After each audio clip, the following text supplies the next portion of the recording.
Ele buscou a grandeza em tudo o que fez. Ele conquistou o mundo conhecido em poucos anos e era visto mais como Deus do que homem.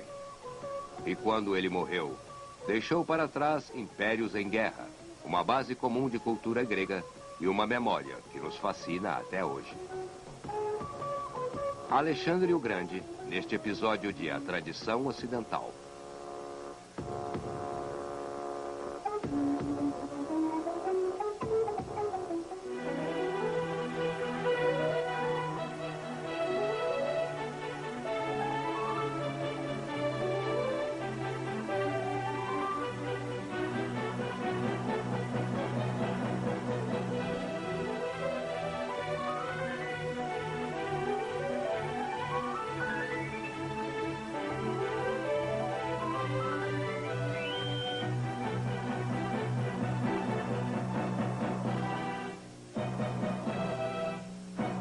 E agora o professor da Universidade da Califórnia, Eugene Weber, em sua jornada através da história da civilização ocidental. No ano de 401 a.C., um príncipe persa reuniu um exército, uma grande força com cerca de 12.000 mercenários gregos, para lutar com seu irmão mais velho, o rei, pelo trono da Pérsia. O príncipe foi morto na primeira grande batalha. E embora seus mercenários tivessem derrotado o grande exército persa, os gregos viram-se no meio da Pérsia, próximos da Babilônia, sem amigos e sem qualquer líder. Eles tiveram que marchar por 1.500 quilômetros até o Mar Negro e dali mais 800 quilômetros até Bizâncio, através de terras inóspitas, e lutando o tempo todo. Mas conseguiram. E esta longa marcha épica convenceu tanto os gregos como os outros povos de que a formação de falange dos mercenários, esta compacta formação de infantaria, esta falange era invencível. Eles acreditavam que se a infantaria grega tivesse um bom apoio de cavalaria, nenhum exército na terra poderia vencê-los, uma predição que foi tão precisa quanto parecia eficaz.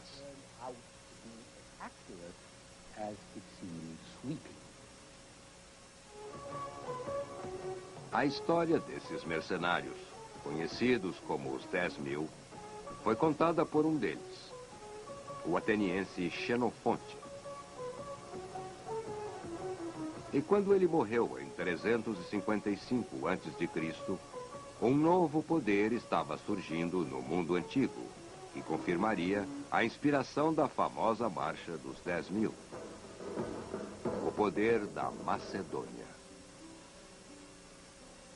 Os macedônios, na verdade, eram gregos, mas os gregos não os consideravam como tais, assim como os escoceses do século XVI não seriam considerados ingleses.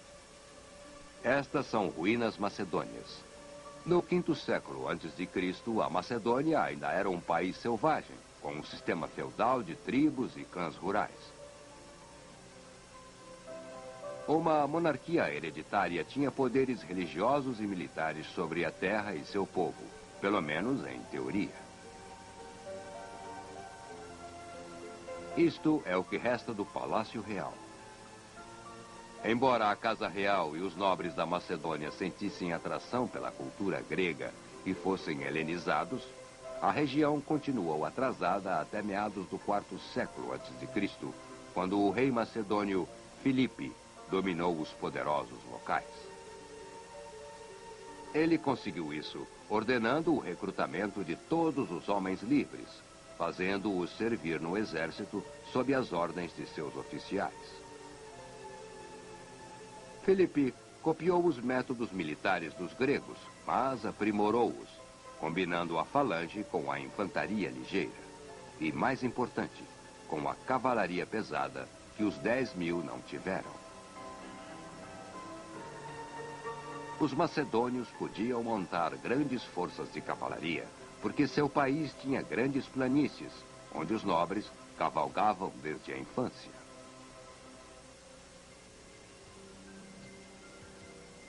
Como se havia presumido 50 anos antes, nenhuma força na Terra seria capaz de detê-los.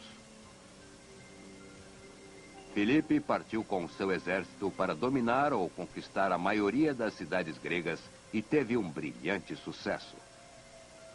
Não só porque ele tinha forças superiores altamente integradas e leais, mas também porque as polis gregas estavam divididas, ainda mais do que antes.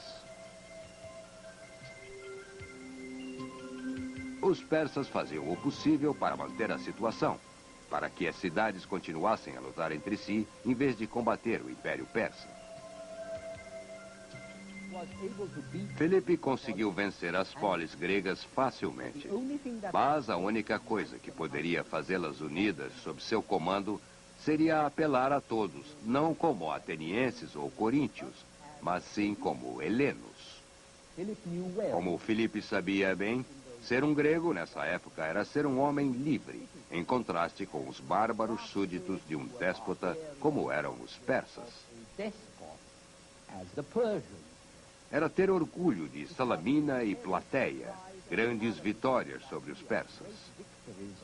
Mais importante, era aspirar por uma grande vingança contra o invasor do passado, os mesmos persas que ainda dominavam as cidades gregas no Oriente Médio.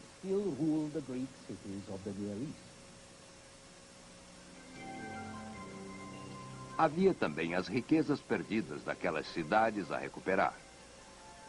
E havia os precedentes de mitos e lendas de heróis como Hércules e suas façanhas no Oriente.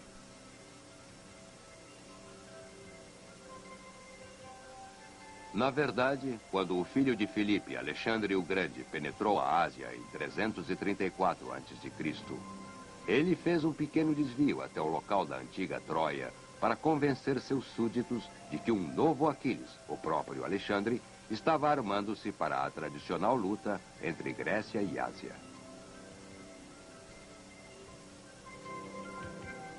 E assim, desde o início do quarto século a.C., já havia a crescente ideia entre os gregos de uma guerra de retaliação contra os persas, uma guerra de conquista na Ásia, que apaziguaria os conflitos internos, direcionando a violência e energia dos gregos para longe de sua nação. Tal guerra também abriria novos caminhos para a expansão comercial e colonização.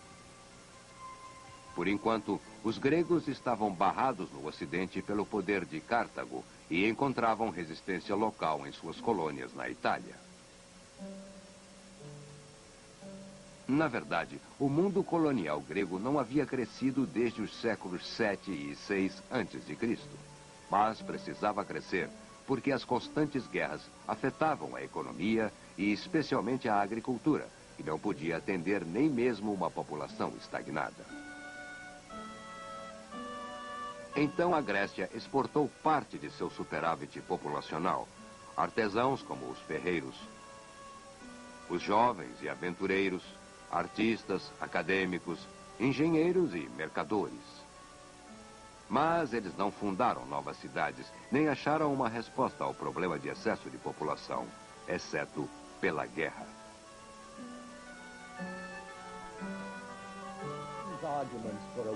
Todos estes argumentos para uma guerra contra os persas foram invocados pelos macedônios, mas isto nem sempre deu certo, porque muitos gregos gostavam ainda menos dos macedônios do que dos persas, que estavam mais distantes e não eram tão familiares. Mas contanto que Filipe e seu filho Alexandre se proclamassem campeões do helenismo, se não obtivessem o apoio das cidades, pelo menos poderiam mantê-las neutras. Os macedônios também fizeram o possível para intimidar os mercenários gregos, que tinham o hábito de apoiar quem pagasse mais, o que era perigoso, já que o grande rei da Pérsia podia pagar muito mais do que Filipe e Alexandre. Mas os mercenários entenderam rapidamente a mensagem quando foram declarados traidores da causa nacional e helênica e foram massacrados ou enviados às minas como escravos, o que era muito pior do que morrer. E assim, Uma guerra para conquistar o Império Persa na Ásia tornou-se o grande objetivo.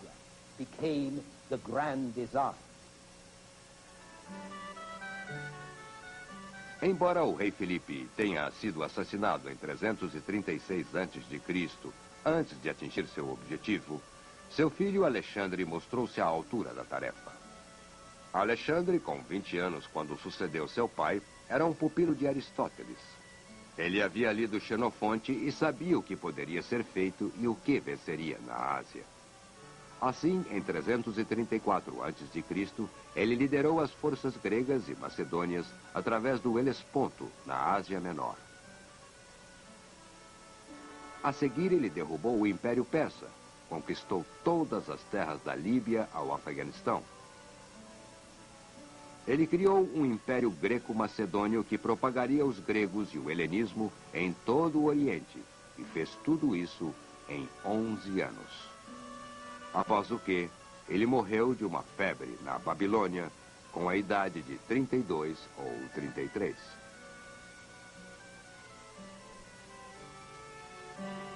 Alexandre foi mesmo um dos maiores generais da história e um gênio megalomaníaco. O tempo suavizou seus aspectos mais brutais, mas vale a pena lembrar que o impiedoso general macedônio Cassandra, que conheceu Alexandre, jamais podia passar à frente da estátua deste sem tremer. Como as conquistas de Alexandre pareciam impossíveis, todos, exceto quem o conhecia, pensavam que ele era mais do que um herói. Ele era um deus. E Alexandre decidiu que deveria ser tratado como Deus, o que também era muito conveniente por coincidir com as tradições orientais, em que a divindade de um rei era a base de sua autoridade.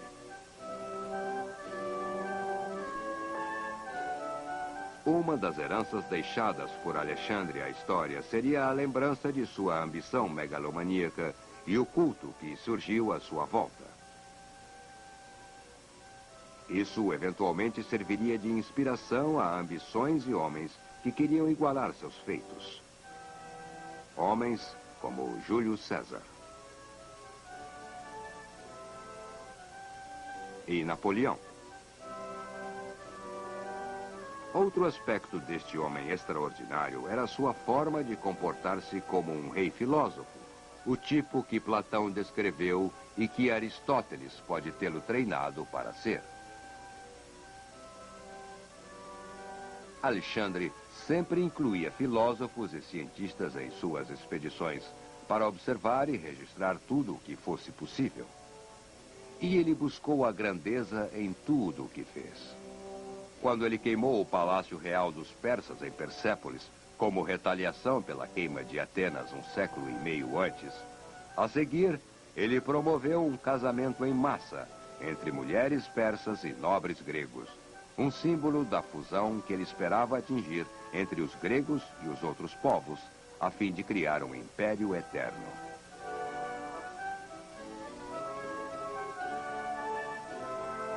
Mas a realidade não poderia ser distorcida pelo sonho de Alexandre. Os mundos que suas conquistas reuniram eram distintos demais, e quando ele morreu, a divisão ocorreu. Estes novos impérios e a cultura que representavam não eram gregos ou asiáticos, mas sim um pouco de ambos, e por isso não são descritos como helênicos ou puramente gregos, mas como helenísticos.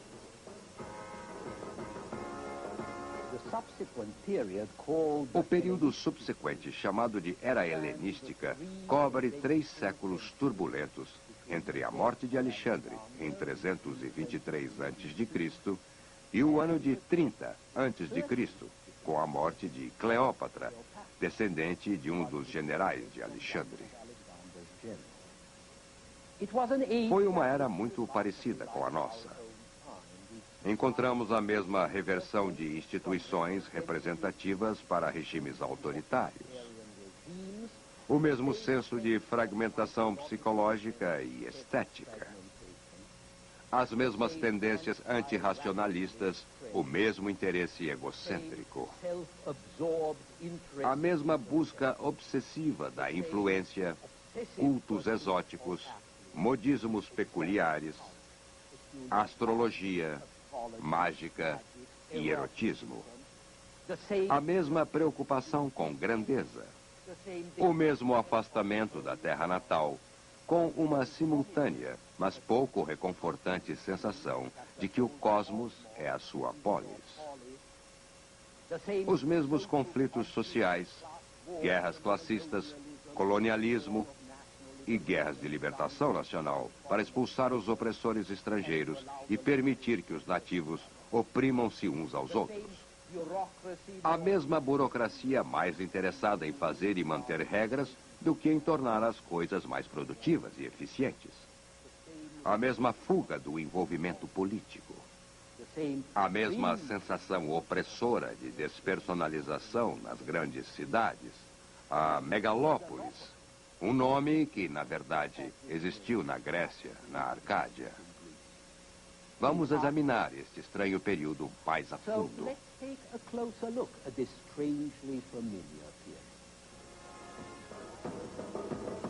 Os estados em que os generais de Alexandre fundaram a era helenística, como o Ptolomaico no Egito ou dos Seleucidas na Babilônia, eram estados com monarquias tradicionais, altamente controladas e burocráticas.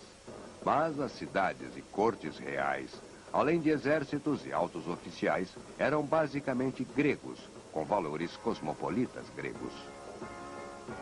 Embora os gregos e macedônios tenham feito casamentos com os nativos e muitos destes acabaram sendo helenizados, esta integração não foi muito profunda.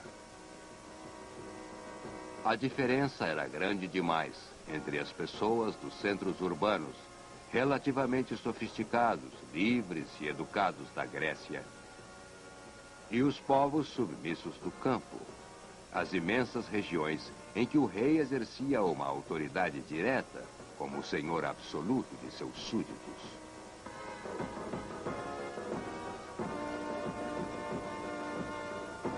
Os gregos hesitavam em aceitar a autoridade de monarcas que demandavam uma idolatria ao estilo oriental e não acreditavam em sua divindade ou infalibilidade. Em vez disso, os gregos continuaram a afirmar que a lei e as instituições eram produtos da razão, não de uma revelação divina. Assim, não houve uma real síntese cultural na era helenística. Como podemos ver neste afresco romano, a Síria à direita contemplando a Macedônia. As duas culturas permaneceram em mútua suspeita e desdém, embora vivessem lado a lado.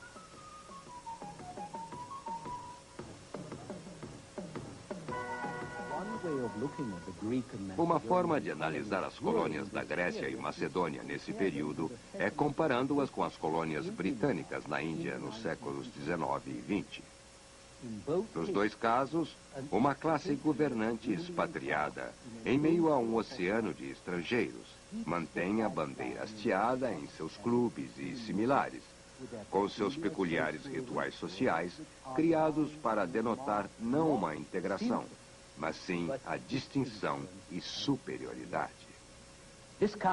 Este tipo de separatismo não poderia servir de base à integração, nem era um tipo de integração desejada. Mas ele ofereceu modelos impressionantes para a população, assim como as leis britânicas. Suas práticas administrativas, seu idioma e até mesmo o cricket foram adotados e adaptados na Índia e através do império que a Inglaterra não mais controla.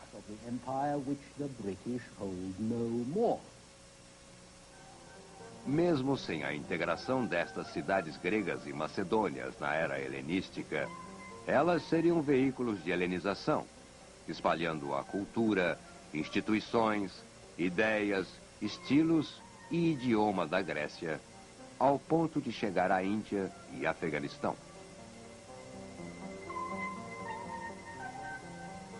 Vou dar-lhes um exemplo. Estas são ruínas de uma cidade grega na fronteira norte do Afeganistão, em Ikanon.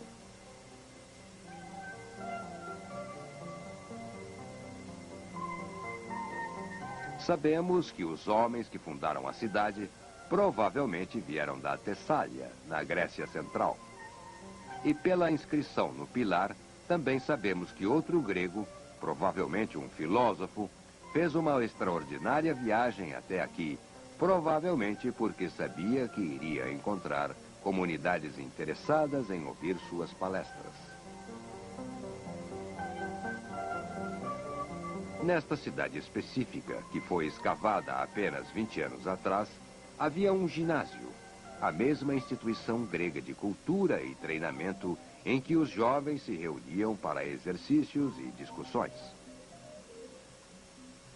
E havia uma grande área administrativa que continha a biblioteca.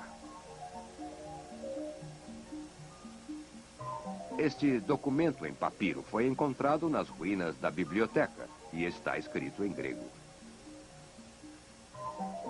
E aqui está o templo dentro dos muros da cidade e a área residencial com pisos de mosaicos.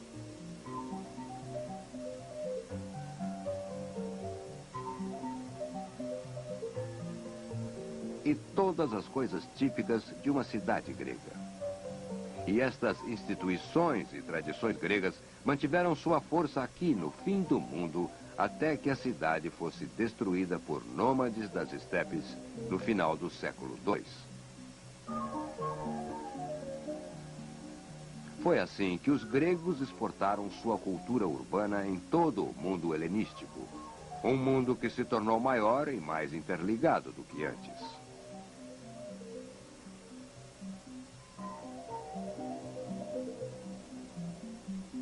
Quando as guerras de conquistas de Alexandre chegaram ao fim, ele havia quadruplicado o tamanho do mundo grego então conhecido e dado um grande impulso ao comércio. A maior parte do comércio terrestre seguia em caravanas sobre a terra batida pelos cascos de animais de carga. Mas os reis persas também haviam construído uma impressionante estrada que percorria quase 2.500 quilômetros, de Sardis, no litoral, até a capital, em Susa. Ela estava cercada de estábulos, estalagens e fortes. Durante a era helenística, as estradas e caminhos eram usados principalmente por soldados e pessoas do governo, mas também foi aprimorado o transporte de mercadorias que não podiam ser enviados por via fluvial, bem mais fácil. Este comércio cresceria em muito, porque a riqueza dos governantes das cidades dependia muito do intercâmbio com outras regiões. Na verdade, governantes helenísticos eram príncipes mercadores. Havia expedições comerciais à África, Arábia e Índia para importar elefantes, incenso, condimentos e escravos.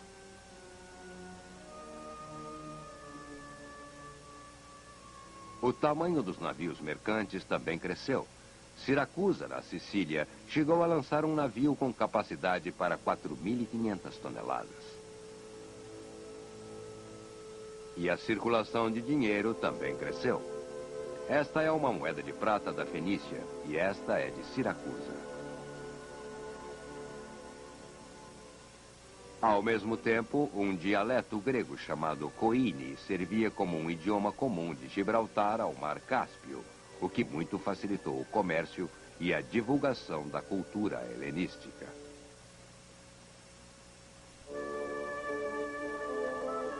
Um intelectual grego como este médico podia sentir-se igualmente em casa em Alexandria, no Egito, ou em Siracusa, na Sicília.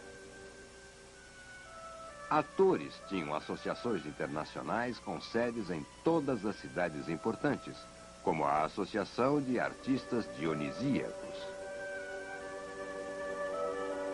Atletas registravam-se na Associação Internacional de Boxe. E se você quisesse adorar deusas como Ísis, encontraria seus templos em qualquer lugar.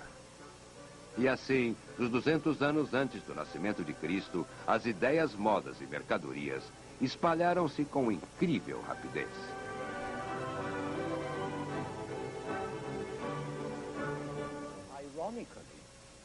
Ironicamente, foi o declínio das clássicas polis gregas, tão admiradas durante séculos.